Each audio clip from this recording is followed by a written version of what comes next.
झाड कोसळलं आणि याच्यामध्ये 2 जण जखमी झाले। झाड कोसळल्याने दुचाकीस्वार जखमी झाला आणि स्थानिकांनी दोघांना बाहेर काढलेलं आहे। जखमींवर कळवा छत्रपती शिवाजी महाराज रुग्णालयामध्ये उपचार सुरू आहेत। गणेश थोरात आमचे प्रतिनिधी या संदर्भातली अधिक माहिती देतील। गणेश, वृषाली, कालपासूनच मोठ्या प्रमाणात पाऊस जो आहे तो ठाण्यामध्ये पडत आहे आणि या पावसाचा फटका हा नागरिकांना बसलेला आहे। कळवा खारेगाव या ठिकाणी भले मोठे झाड जे ते रस्त्यावरती पडलेले आहेत। सकाळी दुचाकी स्वार दोघं जण कामावर जात होते आणि त्या दुचाकी स्वार जे ते झाडाखाली आल्यामुळे ते दोघं जण जखमी झाले। मिलिंद यादव आणि जयस्वाल असे जखमींचे नाव असून त्यांच्यावरती कळवा येथे छत्रपती शिवाजी महाराज रुग्णालयामध्ये उपचार सुरू आहे। सध्या त्याच्या पायाला दुखापत झालेली आहे, आणखी काही ठिकाणी त्यांना देखील दुखापत झालेली आहे, त्याच्यावरती उपचार सुरू आहे।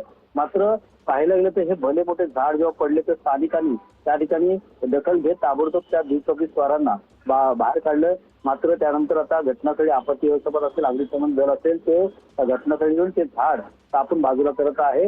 मोठी घटना म्हणावी लागेल। पाहिलं तर मुंबईनंतर आता ठाण्यामध्ये देखील अनेक ठिकाणी झाडं पडत आहेत। गेल्या 4 दिवसापासून 51 झाडं हे ठाणे शहरामध्ये पडले, तर झाडांच्या पाणत्या ह्या 49 असे पडलेले आहेत। मात्र गेल्या काही दिवसापासून फक्त वाहनांचे नुकसान होत होते, दुचाकीचे नुकसान होते, झाड पडून भिंत कोसळली होती। मात्र सध्या पाहिलं तर आता दुचाकी स्वार थेट झाडाखाली त्या ठिकाणी आल्यामुळे मोठा फटका या ठिकाणी झालेला आहे। जीवितहानी अजून सध्या तर कुठेही झालेली नाहीये झाड पडून। मात्र जखमी पाहायला गेलं तर ही पहिली घटना आहे ठाण्यातील कळवा खारेगाव या ठिकाणी आणि 2 जणांना सध्या कळवा छत्रपती शिवाजी महाराज रुग्णालय या ठिकाणी त्यांच्यावरती उपचार सुरू केले आहेत।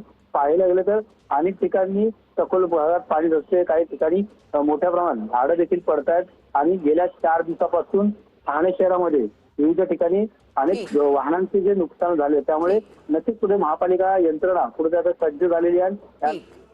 धन्यवाद गणेश दिलेल्या सविस्तर माहितीसाठी।